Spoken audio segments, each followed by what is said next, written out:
eso y más que nunca, doctor Diego, la patria ni se vende ni se rinde. Adelante, que el pueblo ecuatoriano le escucha. Muy buenos días, un respetuoso y cordial saludo para todos quienes forman parte de esta importante tribuna democrática y plural. Quisiéramos agradecer al señor director de este medio de comunicación por la generosa oportunidad que nos brinda para llegar con opiniones, puntos de vista, con argumentos, en forma respetuosa y analizar la realidad del Ecuador, la realidad de América Latina y el mundo, y además llegar a los oídos, a la mente, al corazón, a la conciencia del pueblo ecuatoriano.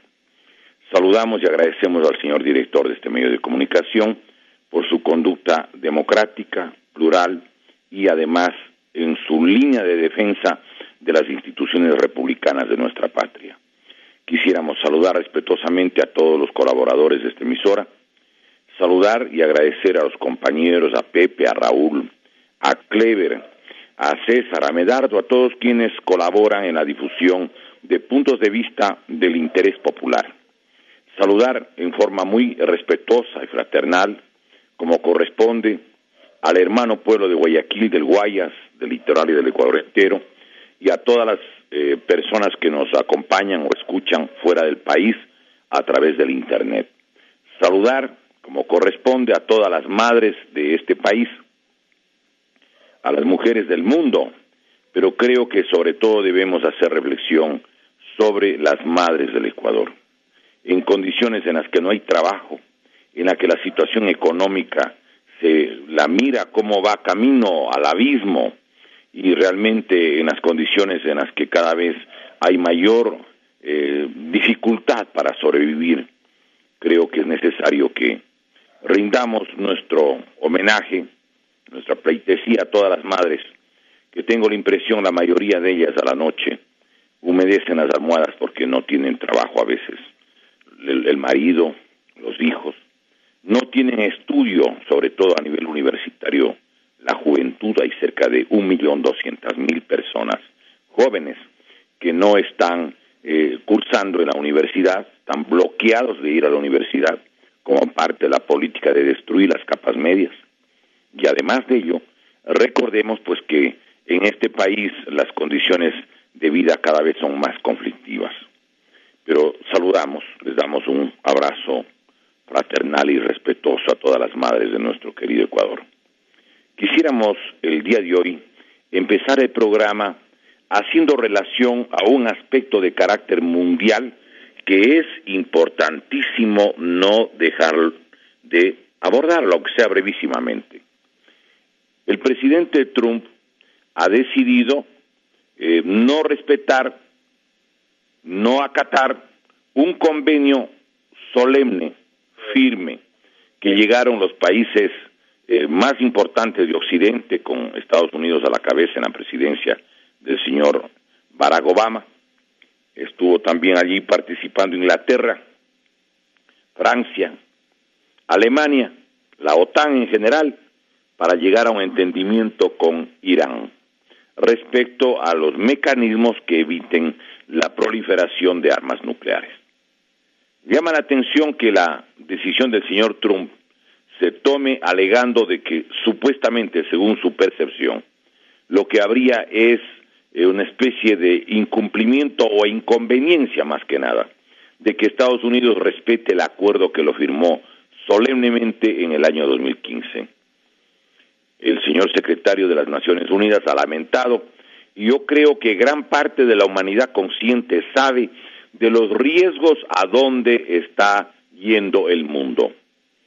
El rompimiento del respeto a este acuerdo, a mi modo de ver, es el preludio de un conflicto armado de impredecibles consecuencias que habría en el Medio Oriente, donde pretenden, eso es lo que deduzco, destruir a Irán y a otras fuerzas o comunidades nacionales, que ojalá no suceda, pero que tiene sus antecedentes en las declaraciones, en una famosa entrevista que hizo uno de los líderes de este famoso nuevo orden mundial.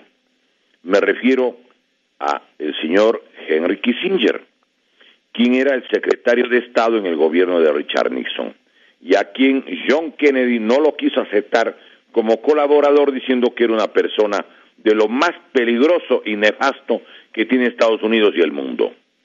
El señor Henry Kissinger, en enero del 2014, en una entrevista que demuestra el cinismo y la prepotencia imperial, dice textualmente: si no escuchas los tambores de guerra, estás sordo.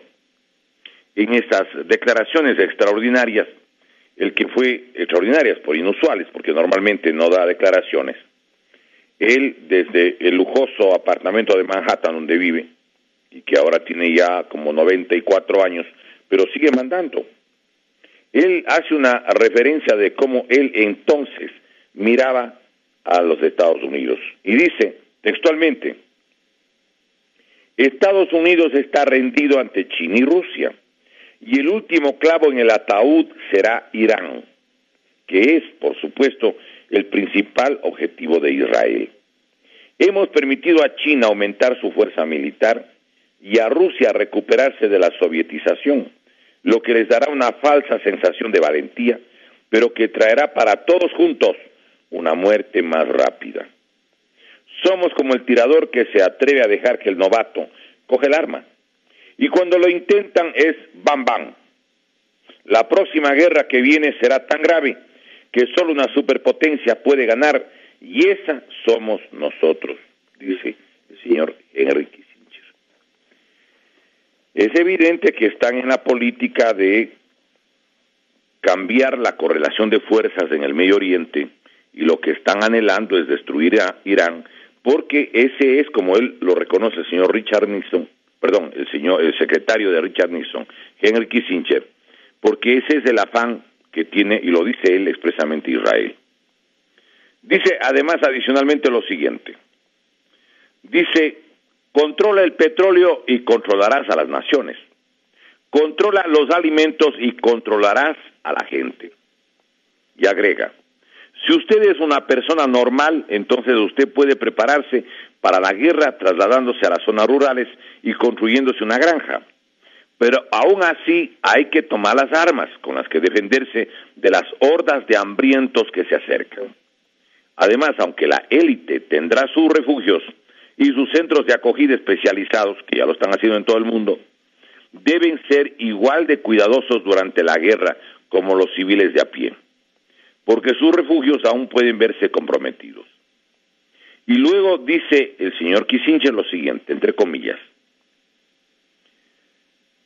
le dijimos a los militares, se refiere de Estados Unidos, que tendrán que conquistar más de 7 países de Oriente Medio por sus recursos y casi han completado ya su trabajo. Se refiere a Irak y a otras, el caso de Libia. Todos sabemos lo que pienso de los militares, pero tengo que decir que han obedecido las órdenes someramente en esta ocasión. Es solo la última piedra del camino, es decir, Irán, la que realmente inclinará la balanza. ¿Cuánto tiempo pueden China y Rusia esperar y ver a América poniendo orden? El gran oso ruso y la hoz china se han despertado de su letargo, y aquí es cuando Israel tiene que luchar, dice, para matar, óigame, textualmente, a tantos árabes como pueda. Declaración del señor Henry Kissinger, y que claro, conmueve e indigna. ¿Cómo puede eso uno de los dirigentes de los mandamases del mundo? Miren en qué manos está este rato el planeta. Esperamos que si todo va bien, cuando menos la mitad de Oriente Medio será de Israel. Nuestros jóvenes han sido bien entrenados en la última década, más o menos con consolas de juego de combate. Y dice, nuestros jóvenes en los Estados Unidos y Occidente están preparados ya que han sido programados para ser buenos soldados, ser carne de cañón, y cuando se les ordene salir a las calles y luchar contra, refiriéndose a los chinos y los rusos, obedecerán las órdenes. De las cenizas vamos a construir una nueva sociedad. Solo quedará una superpotencia, y será el gobierno mundial que gane. No lo olvide, Estados Unidos tiene las mejores armas, Tenemos cosas que ninguna otra nación tiene y vamos a introducir esas armas en el mundo cuando sea el momento adecuado. Me parece que la decisión del señor Trump se inscribe en este contexto. El objetivo es Irán y el objetivo es tomarse todo el Medio Oriente. Yo creo que la humanidad está al filo del abismo. ¿Cómo puede esta gente, con esta mentalidad, con estos criterios, dirigir el planeta? Es algo realmente conmovedor. La humanidad para ellos vale menos que la masa de un pan. Los seres humanos no cuentan, los pueblos, su derecho a la sobrevivencia, a la autodeterminación no cuentan. Me da la impresión que ha abierto la caja de Pandora o las puertas del infierno el señor Trump, siguiendo estas políticas de quienes dirigen este nuevo orden mundial controlado por las grandes corporaciones, donde en primera fila están las corporaciones de las armas, por supuesto. ¿Y cuál es el criterio que tienen los pueblos del planeta? ¿De qué manera frenan a lo que significa una eventual hecatombe a mediano o largo plazo? Quizás la salida podría ser que el Congreso de los Estados Unidos, en un acuerdo de reflexión mínima del Partido Demócrata y un sector de los republicanos, le saque al señor Trump de la presidencia. Caso contrario, tengo la impresión que el señor Trump seguirá obedeciendo lo que le dicte el señor Netanyahu, primer ministro de Israel. Ellos están dirigiendo el mundo. Ellos están queriendo desatar conflictos como ya los han hecho. Recordemos que Irak renunció a determinado tipo de desarrollo armamentístico y luego lo cayeron y se lo llevaron al señor Saddam Hussein, que una vez fue colaborador de ellos mismos, también en la lucha que desató Irak contra Irán, el antiguo imperio persa. Recordemos lo que hicieron con la propia Libia. Hoy es un país desintegrado. Entonces me parece que hay una geopolítica mundial donde además tienen previsto tomarse la Amazonía. Existe un proyecto que se llama el proyecto IRSA, que es de la infraestructura regional suramericana, que sería bueno en algún programa nuevo hacer una relación que es el IRSA, y que es un proyecto de desarrollar los mecanismos de vías, de canales, de puertos, para poder saquear la Amazonía en 20, 30 años. Ustedes harán memoria de cómo el presidente Correa siempre se refería al famoso eje multimodal Manta-Manaos. ¿Es que acaso nosotros vamos a llevar los productos a Manaos, a Brasil? Si ni siquiera casi nos autoabastecemos como país. No, ese objetivo es para sacar los productos desde la Amazonía y llevar a la China, llevar a Estados Unidos, llevar a otros lados, como también lo hacen a través del Océano Atlántico. Para eso han hecho una vía que también pasa por Callao y otra que cruzando Bolivia, y la Amazonía también de esa zona sale a través de Chile. Hay un proyecto, hay un plan de asalto de la Amazonía. Y todo el mundo sabe que las guerras van a ser por la tierra y por el agua, sobre todo. Y claro, en esas circunstancias, el gobierno de Correa estaba desestructurando las Fuerzas Armadas, cuando la única garantía de sobrevivencia de una nación son unas Fuerzas Armadas patrióticas, pero aliadas con el pueblo para sobrevivir. Este señor vino a desintegrar, porque él es un agente, un peón de los intereses de la globalización. Por eso entregó todo lo que tiene que ver con el petróleo, las minas de oro, las minas de plata, las minas de cobre, los puertos, las telecomunicaciones, no solamente celulares, todo, absolutamente todo, y dejó aprobar una ley incluso para entregar las tierras rurales de Costa, Sierra Oriente y Galápagos. Revisemos el suplemento del registro oficial 711 del día lunes 14 de marzo del 2016, donde le aprobaron esa ley los sirvientes del correísmo allí sentados en la Asamblea Nacional. En el artículo 20 de esta ley orgánica de tierras rurales y territorios ancestrales se autoriza la entrega de tierras de costa, sierra, oriente y Galápagos a empresas estatales extranjeras en el primer inciso y a empresas privadas extranjeras en el tercer inciso. ¿Para qué se aprobó esta ley? Para abrir las puertas y entregar las tierras. Yo pregunto, si no pueden pagar deuda, por ejemplo, a la República Popular China, ¿creen ustedes que la República Popular China no le interesaría recibir en tierras rurales del Ecuador? Pero por favor, ¿para qué aprobaron esa ley? Que debe ser derogada, por supuesto. Y en el tercer inciso del artículo 20 de la Ley de Tierras Rurales y Territorios Ancestrales, se permite que se pueda entregar tierra de nuestro país a las compañías privadas extranjeras. Eso me parecería que está destinado para la Monsanto, que es la empresa que tiene alrededor de 40 millones de hectáreas en Argentina y como 60 en Brasil. ¿Por qué? Porque están dedicados a la alimentación transgénica, a los monocultivos que arrasan y destruyen la tierra. Pero además en Europa ya no están aceptando la alimentación transgénica. La alimentación transgénica es para nuestros pueblos, los pueblos del tercer mundo. Hay estudios científicos que sería bueno exponerlos también en esta alta tribuna que nos brinda esta emisora de tanta trayectoria en los últimos años en defensa de la democracia y la república. Estudios sobre los transgénicos que demuestran que en la segunda generación quedan estériles las especies. Hay universidades francesas y rusas que demuestran, por ejemplo, que la alimentación en base, por ejemplo, el maíz con glifosato cisporium incorporado en las semillas, hace que, claro, los bichos no se acerquen a la mazorca, pero esa mazorca se come el ser humano. Y no es ninguna casualidad que en los países donde existe una alta alimentación transgénica, hasta sus presidentes han tenido problemas oncológicos o cancerígenos. Fue operado de un cáncer el señor Enrique Peña Nieto en México. Fue operado el presidente Juan Manuel Santos y su binomio anterior, el señor Angelino Garzón. Falleció el presidente Hugo Chávez, recordemos, con un problema oncológico. Le dio un cáncer al señor Luis Ignacio da Silva, presidente de Brasil, y luego a la señora Dilma Rousseff.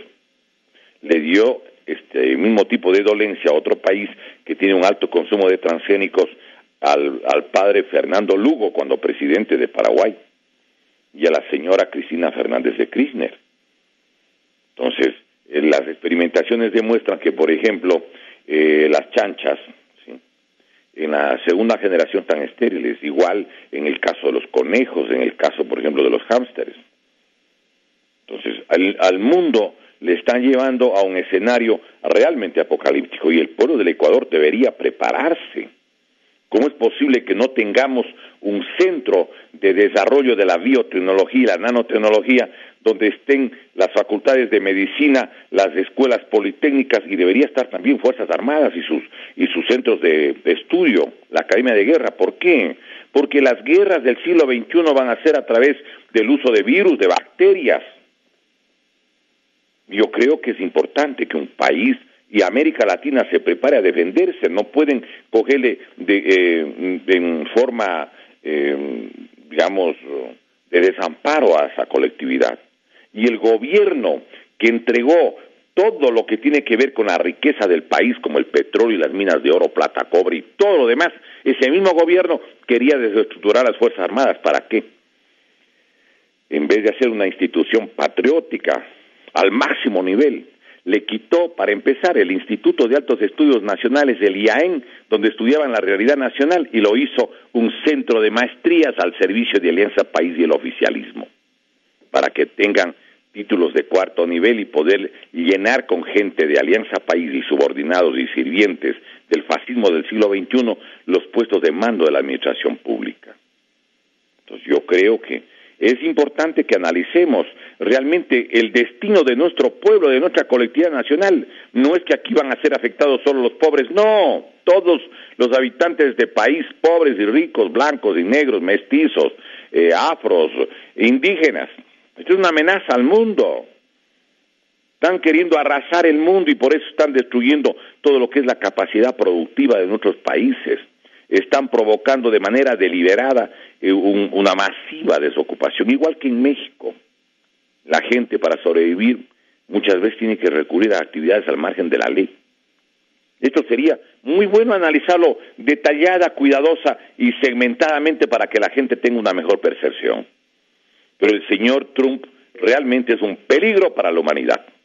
No es que es un peligro solo para Irán, en función de los intereses del movimiento sionista, hay que decirlo. Están estos días en un problema muy grave, por ejemplo, el pueblo palestino, pero el pueblo palestino tiene derecho a su tierra, a su espacio, tiene derecho a sobrevivir, tiene derecho a que respeten sus derechos humanos.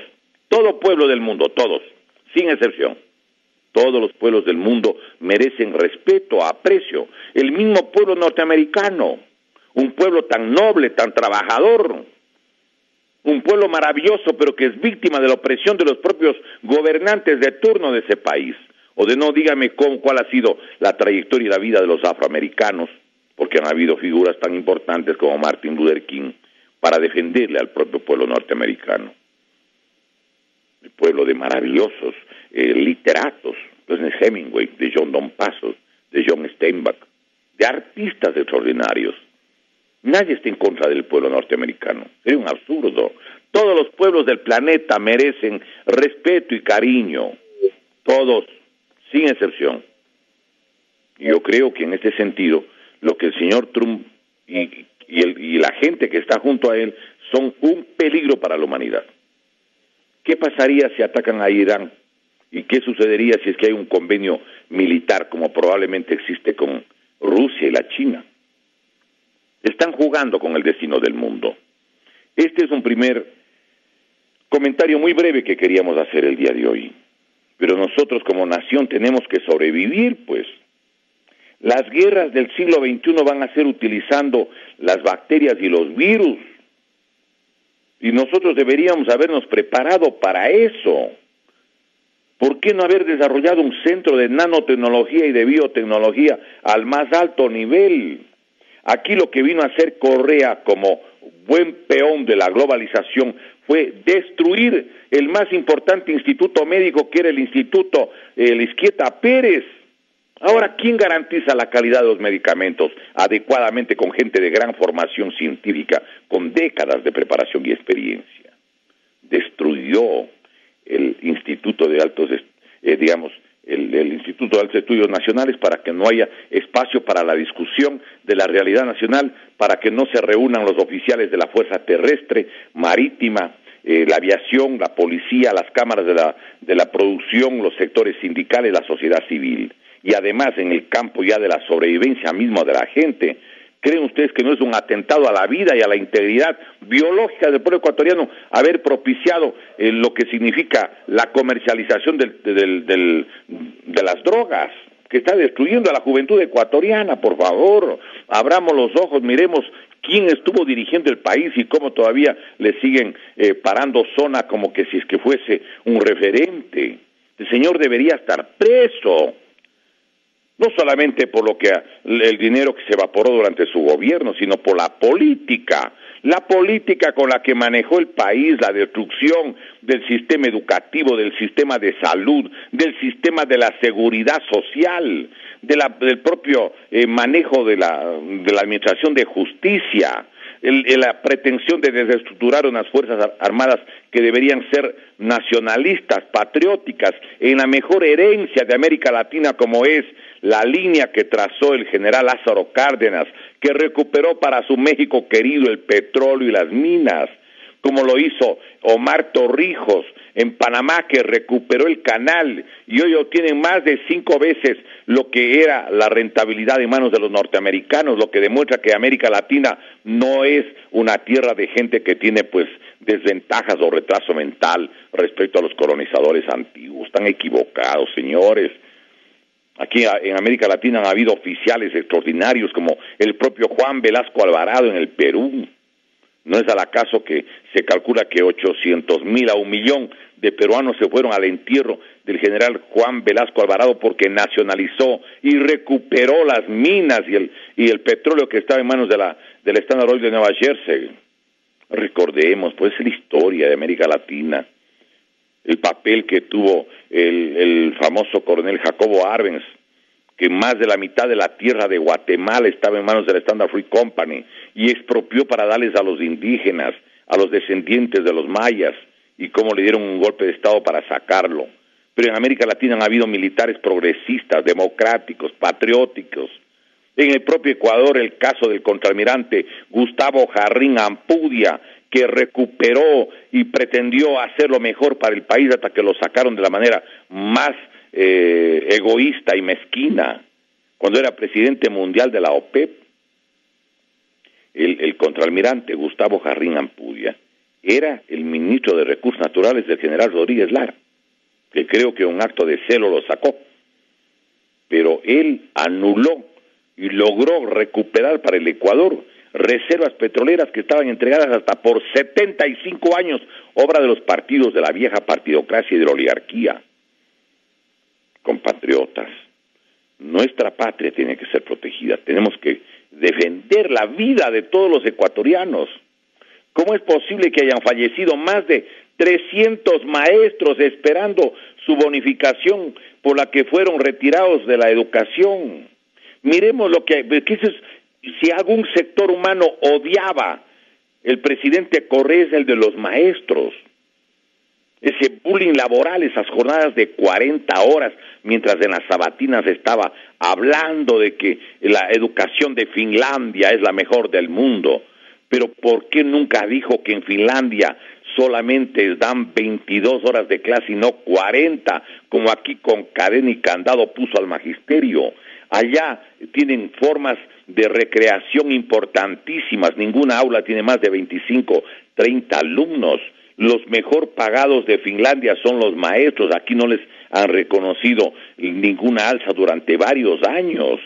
Aquí les tenían corrigiendo exámenes, llenando formularios inútiles, quemando el tiempo, llevando tareas para corregir exámenes en sus casas, para que no tengan tiempo de leer, para que no puedan hacer actividad gremial, para que la Unión Nacional de Educadores desaparezca, para que los maestros por el bullying laboral y por el estrés, para proteger su vida, renuncien, como pasó con decenas de miles de maestros. Este es un plan de destrucción de nuestros pueblos, son las políticas de la globalización, donde quieren que la juventud no tenga valores patrióticos ni nacionalistas para que no defienda la patria de los mayores. Han deteriorado el sistema educativo primario, secundario. Quieren que colapse la juventud si acaso alguien ingresa a las universidades. Las universidades estatales están vacías. A la noche todo vacío, mientras en el Internet las universidades privadas están ofertando puestos para el estudio nocturno. Aquí todo se organizó, se programó para destruir incluso los sentimientos patrióticos de nuestro pueblo. Sacaron historia, sacaron las ciencias sociales. Esto no es casual, esta es una política orientada a destruir nuestra colectividad nacional. Un pueblo sin cultura, un pueblo que no conoce su historia, es como un árbol sin raíces, hermanos del Ecuador. Y alguna gente dice, es que nos equivocamos al votar. No, compatriotas, no es que se equivocaron. En el Ecuador solo se eligió con fraude. Aquí no es que el pueblo se equivocó, el pueblo no votó nunca por los verdugos del fascismo del siglo XXI. ¿Quiénes votaban por Correa y por las supuestas mayorías de origen fraudulento del oficialismo? A ver, analicemos. ¿Votarían los obreros a los que reprimió, destruyó sus organizaciones, creó entidades paralelas, les quitó incluso hasta el porcentaje de las ganancias? Les retiró el dinero de la seguridad social. ¿Serán los obreros los que habrán ido a lamer la mano del verdugo? No, pues nunca. Los campesinos, los indígenas, los perseguidos.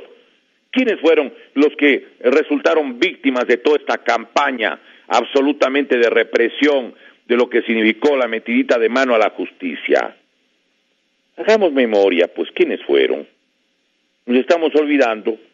Primerito, los presos que digamos persiguió y los encarceló y en algunos casos los tuvo pues por la sombra durante algún tiempo fueron los dirigentes campesinos, indígenas.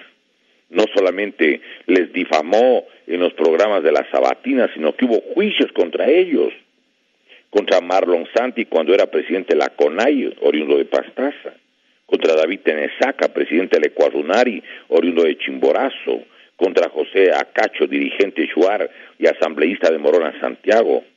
Recordemos el caso de Carlos Pérez Guartambel, dirigente del Ecuadunari, ahora creo que se llama Yacu Pérez, ¿sí? Entonces, ¿qué sucede? Yo mismo lo iba a ver en la cárcel, en el 2009, en el 2010 y en el 2013. Hemos olvidado cómo persiguió a los maestros.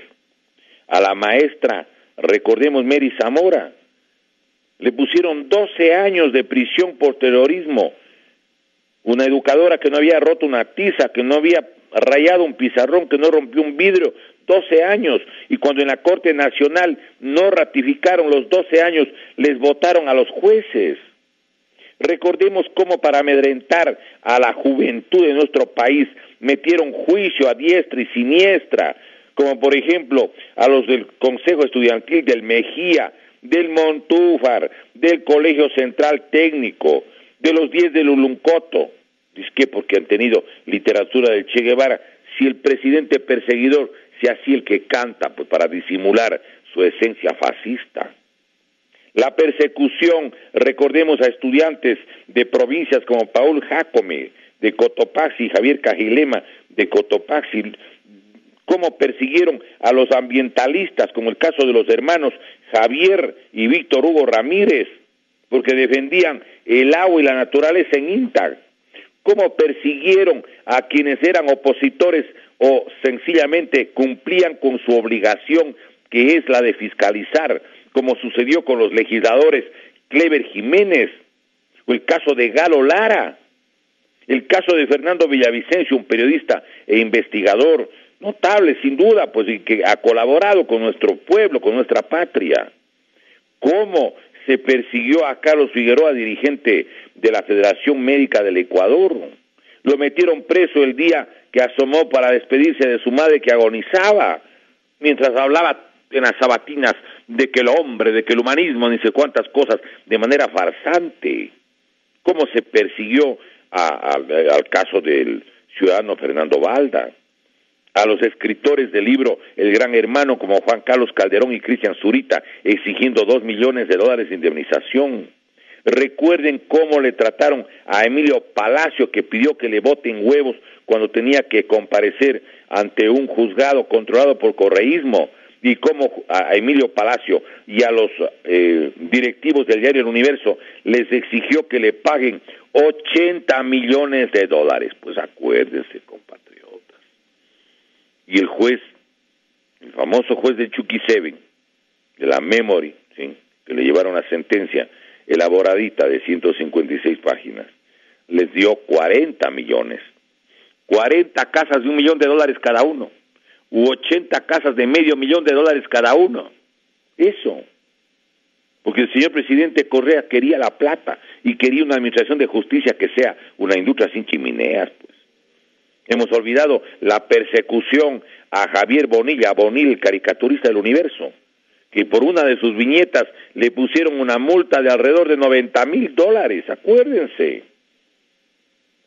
La persecución a los jóvenes, la destrucción de lo que significaba el cogobierno en las universidades, y luego la Universidad de Córdoba le condecora al tipo que le llevó a la Universidad Ecuatoriana antes de 1918, cuando los jóvenes de Córdoba, Argentina, pelean por el derecho a la autonomía, a la libertad de cátedra, por cogobierno donde los estudiantes puedan votar. Ahora el rector no pone a dedo a todos los decanos. El que retrocedió 100 años antes de la reforma de Córdoba, resulta de que la Universidad de Córdoba le condecora. Ganas de ir a preguntarles cuánto les dieron, señores, cuánto les dieron, quiénes fueron los que hicieron esta gestión, pero habrá que averiguar, todo tiene que averiguarse. Como dice el propio Evangelio, los más grandes secretos un día se vocearán en las terrazas. Sí, señores. Y no podemos dejar al señalar los nombres de algunos de los perseguidos. Por ejemplo, No puede la gente olvidarse de lo que está pasando con el señor Galo Lara. Por favor. Yo he hecho relación algunas veces en el programa de los domingos a la información que salió el viernes 12 de septiembre del 2014 en la página 3 del diario El Mercurio del cable de la agencia de noticias españolas EFE. Allí se denuncia por parte de un abogado panameño, Guillermo Cochés, que era ex embajador de Panamá ante la OEA. Él pide que por favor el expresidente Ricardo Martinelli y otros funcionarios de la administración de Panamá expliquen el aparente o supuesto pago, porque él dice que dieron $6 millones por parte de un país sudamericano, que debe ser el Ecuador, el único que le interesaba, a cambio de que anulen el asilo de Galo Lara. $6 millones. Dinero del pueblo ecuatoriano. Sería bueno que la Contraloría haga un análisis. ¿Qué nomás se hizo para anular el asilo territorial que tenía Galo Lara Yepes? Y recordemos cómo en ese juicio, además, en el juicio contra Galo Lara, los propios que deberían aclarar las cosas, señalaron que les ofrecieron $20,000 a cambio de que le involucren a Galo Lara. Luego, exigieron que para devolverle un barco de Panamá, el buque Doria, primero le devuelvan a Galo Lara, o si no, no le devolvían el buque. Luego dijeron que el señor Galo Lara, ¿sí?, le ha dado dinero a la señora Carolina Llanos. Pero lo que no dijeron nunca es que el señor Galo Lara tenía 2 hijitos con la señora Carolina Llanos. La una se llama María Sol Carolina Lara Llanos y el otro hijito se llama Tito Galo Lara Llanos, nacidos en la parroquia Tarqui, en Guayaquil. Y tengo yo copia de las cédulas del niño Galo Matías Lara Llanos. El número de la cédula es del 0954-290-56-5. Y de la niña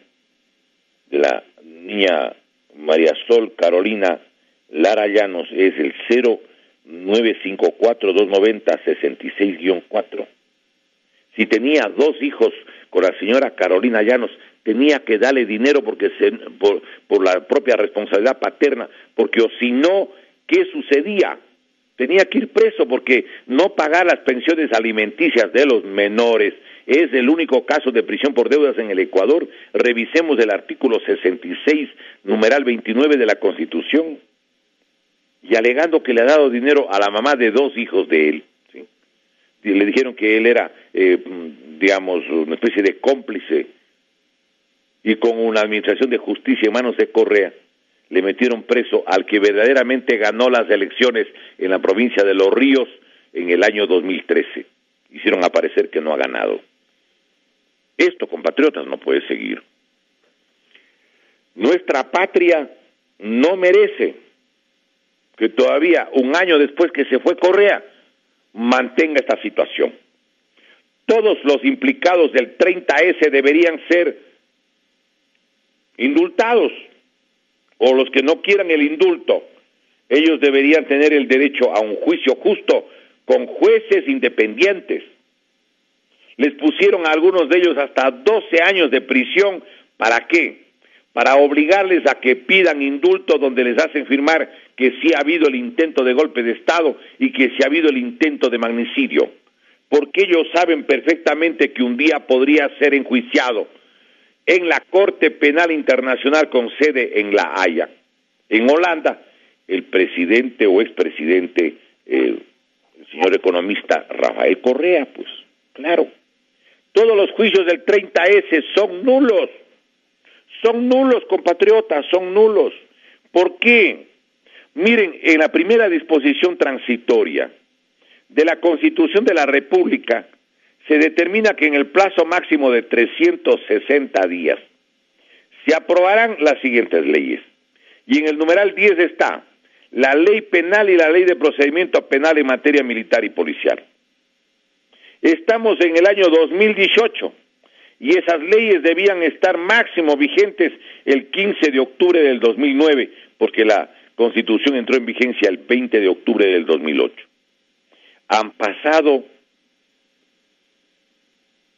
9 años, prácticamente 9 años, y todavía no existe la ley penal y la ley de procedimiento penal en materia militar y policial.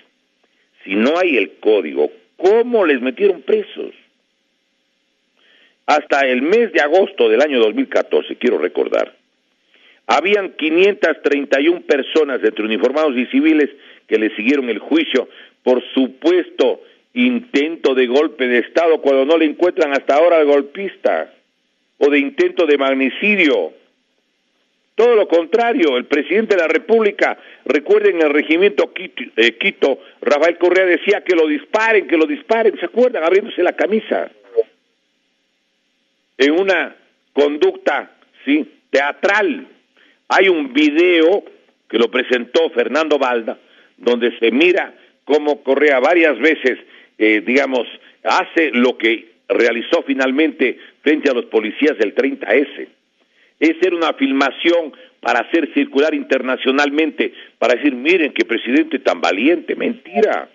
Lo único que podían sancionar a los policías es por desobediencia, por desacato, por no haberle hecho caso al jefe de ellos, que resultaba, según el propio Correa, él mismo, cuando le dijeron que le disparen y no le dispararon. Es todo el delito que había, no había más. Por favor, abramos los ojos, compatriotas. Lo que realmente él teme es que le puedan seguir juicio ante la Corte Penal Internacional, porque el Estatuto de Roma, que fue aprobado el 17 de julio del año 98 por parte de los países de las Naciones Unidas y que fue ratificado por el Ecuador y puesto en vigencia por decisión del doctor Gustavo Noboa, y está publicado en el registro oficial 506 del 31 de enero del 2002, en el decreto ejecutivo 2256. Allí, en el Estatuto de Roma, en el artículo 8, literal B, numeral 9 en romano, estipula en forma imperativa el juzgamiento para quienes dirijan u ordenen ataques intencionales, abro comillas, tengo aquí el texto, contra edificios dedicados a la religión, la instrucción, las artes, las ciencias o la beneficencia, los monumentos históricos, los hospitales, siempre que no sean objetivos militares. El artículo 29 del mismo Estatuto de Roma advierte que los crímenes, ¿sí?, de la competencia de la Corte Penal Internacional no prescribirán. Y entre los crímenes que no prescriben, de acuerdo al artículo 5, literal D, del Estatuto de Roma, consta el delito de agresión, que es el haber atacado un hospital. Ni en tiempo de guerra se puede, peor en tiempo de paz. ¿Quién ordenó la incursión armada al hospital de la Policía Nacional? Todo el mundo sabe quién ordenó. Por eso la Asamblea Nacional no quiso investigar y nunca investigó en el año 2010 los hechos del 30S, porque todo el mundo sabe quién era el responsable.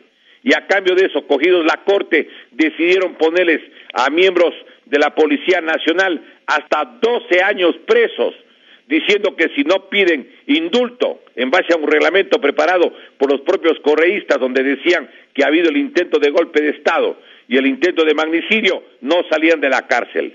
Y existen policías que están presos porque no se sometieron al ardid de darle una especie de documento para que presente ante la Corte Penal Internacional. Eso, compatriotas, tiene el pueblo del Ecuador que tenerlo presente. Vamos al año del ejercicio de poder del presidente Lenín Moreno. La prisión del señor Galo Lara no puede continuar. Debe averiguarse la denuncia del abogado panameño Guillermo Cochés de la entrega de $6 millones, aparte del buque Doria, a cambio de anular el asilo territorial para el señor Galo Lara. Y recuerden ustedes que hace algunas semanas vino acá al Ecuador el ex canciller de la República de Panamá, al que le sacaron porque no quiso dar paso, porque es una cosa increíble en el mundo sin precedentes. El ex canciller de Panamá, el doctor Fernando Núñez, a quien le sacaron porque no quiso anular el asilo territorial de Galo Lara, ¿sí? Él llegó acá al Ecuador y estuvo en el Ecuador en los primeros días de febrero del año 2018. Y miren, en el caso de Galo Lara, él fue declarado inocente en el primer juicio. Le volvieron a hacer otro juicio para declararle culpable. En una declaración del ex canciller de Panamá, que está publicado en Diario Expreso el sábado 2 de febrero del año 2018 en la página segunda, él dice: yo le di el asilo por dos razones a Galo Lara. Primero, porque él enseñó una copia certificada de un fallo de un tribunal, que es la Corte Nacional. Y segundo, porque se apareció Galo Chiriboga, el vicecanciller, el ministro del Interior, el vicecanciller, y 3 generales para pedirme su extradición. Ahí me di cuenta de que era una cacería. Y dice Núñez, el ex canciller de Panamá, dijo que el gobierno ecuatoriano le pidió a Lara, a cambio de entregarle el barco de bandera panameña Doria, que fue interceptado por las autoridades del Ecuador. ¿Qué les parece? Esto no puede ser, señor presidente. Señor presidente, usted no puede dejar las cosas así, tiene que dar indulto. Este caballero no pueden hacer eso. Yo tengo amigos en la provincia de Los Ríos y ellos todos me han dicho que quien verdaderamente ganó las elecciones en la provincia de Los Ríos en el año 2013 fue el señor Galo Lara Yepes. Y el otro hecho es que los del 30S utilizaron la administración de justicia como instrumento para perseguir. Y respecto a la declaración de estos días del Consejo de Participación Ciudadana, yo quisiera recordar algo. En el Ecuador nadie está sobre la Constitución, nadie, absolutamente nadie, ni sobre la Constitución ni la ley. El artículo 233 de la Constitución ordena de que todos los servidores del Ecuador, todos sin excepción, tienen que responder por sus acciones o por sus omisiones. Eso lo dice la Constitución de la República. Por lo tanto, no es que existe aquí algún ciudadano que tiene corona y no puede rendir cuentas, por favor. Yo quiero además recordar algo que alguna gente está olvidando y que nosotros no deberíamos hacerlo. La Constitución de la República, en el artículo 427, cuando habla de la interpretación de la Constitución, ¿qué dice? Dice: las normas constitucionales se interpretarán por el tenor literal, que más se ajuste a la Constitución en su integralidad. En su integralidad. El artículo 233 de la Constitución. Compañero Diego, disculpe que le interrumpamos. Nos han hecho señal de cabina que el programa del día de hoy ha concluido, compañero Diego. Le rogamos que por favor usted lo despida. Simplemente quiero recordar lo que dice el artículo 231 de la Constitución. Dice: los miembros de la Corte Constitucional no estarán sujetos a juicio político ni podrán ser removidos por quienes los designaron. No le designó el Consejo de Participación, primero, por lo tanto no están en la prohibición. Y dice: no obstante, estarán sometidos, ¿sí?, a sus análisis constantes y deben ser juzgados al igual que el resto de autoridades públicas y responderán por los actos y comisiones que cometan en el ejercicio de sus funciones. Yo creo que es importante aquí recordar algo. El artículo 168, numeral 1 de la Constitución garantiza la autonomía de la función judicial. Nadie puede meter mano en lo que significa la autonomía de la función judicial. Pero los señores miembros de la Corte Constitucional en el 2011 autorizaron o no que puede meter el presidente de la República a la mano en la justicia para que se lleve la administración de justicia. ¿Estaban o no actuando contra norma expresa del derecho, cometiendo delito de prevaricato, artículo 277 del Código Penal anterior y artículo 268, de acuerdo al actual código que entonces no estaba vigente, el COIP, claro? Pero yo me he permitido hacer una reflexión. Señores, los miembros de la Corte Constitucional, que están todavía en funciones, ¿creen ustedes que es justo que dejen en vigencia o hubiesen dejado en vigencia las enmiendas a la Constitución aprobadas el 3 de diciembre del año 2015, cuando esas no son enmiendas, son reformas que debía el pueblo en las urnas votar? Para eso hicieron el fraude con el cual se cogieron 100 asambleístas en febrero del año 2013. En el Ecuador han hecho fraude, todo el tiempo es fraude para elegir autoridades al máximo nivel e incluso los miembros de la Asamblea Nacional, igualito que lo que pasa en México. Ya les vamos a demostrar cómo este método, al igual que el de México, son calcados. Hoy ya no tenemos el tiempo, por supuesto, pero sí queríamos hacer algunas reflexiones sobre los riesgos que tiene la humanidad entera por la conducta y por el grupo que está atrás del poder del señor Trump de los Estados Unidos. Y también quisiéramos referirnos sobre el asunto de la economía ecuatoriana, pero ya no tenemos tiempo. ¿Cómo es que ni siquiera pueden unificar el criterio del monto de la deuda externa? La ministra dice que están como en 33,000 millones. La Contraloría dice que ya se han superado los 65,000 millones. El señor presidente dio alguna vez una cifra que me parecía para la época objetiva sobre los 69,000 millones. ¿Qué pasa? ¿Por qué en el Ecuador ni siquiera la información pueden unificar? ¿Por qué se permite que la situación económica esté al garete? ¿Quién manda en el país? ¿Quién ayuda a evitar que el país colapse económicamente? ¿Por qué siguen vigentes las leyes del correísmo? Yo creo que el pueblo del Ecuador debe recordar siempre, sin esperar nada de nadie, el viejo lema del pueblo ecuatoriano en las calles desde hace más de 40, 50 años. Solo el pueblo salva al pueblo. El destino de las próximas generaciones está en manos de la actual generación y en la capacidad de resistir y de vencer estas políticas de la globalización. Por favor, que nadie se rinda, compatriotas. Tenemos que levantarnos, caminar vigorosos e invencibles para recuperar el patrimonio social y nacional, como nos enseñaron los libertadores Simón Bolívar, Antonio José de Sucre, Adón Calderón, Manuela Sáenz, Manuela Cañizares, como también nos dieron las directrices para enrumbarnos en nuestro querido Ecuador, escritores como Juan Montalvo, como José Peralta. La patria, compatriotas, no puede doblegarse nunca por nada, por absolutamente nada, en lo que signifique la consecución de un mundo más justo, de un mundo de libertades. Vamos a seguir analizando la realidad de nuestro querido Ecuador, de esta patria amada que merece mejor suerte, que alguna gente quiere entregarle al capital extranjero, y como decía, recordemos a Arturo Illia, el presidente argentino. Él decía: no les tengo miedo a los de afuera que nos quieren comprar, les tengo recelo a los de adentro que nos quieren vender.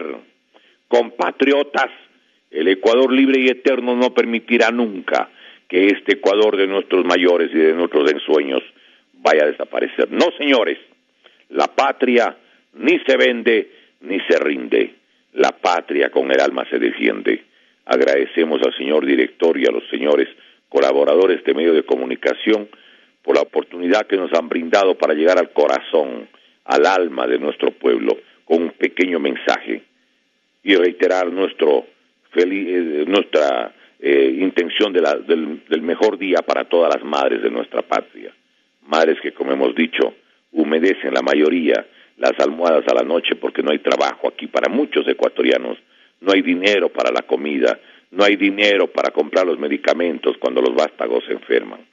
Pero día llegará en la que, como dice Eduardo Galeano, después de tantos Viernes Santos, un día espero que aparezca el Domingo de Gloria para los pueblos de la América Latina. Dios mediante, continuaremos en el análisis de la realidad de nuestra patria y de América Latina y el mundo el próximo día domingo a la misma hora. Muchísimas gracias. Muy buenos días.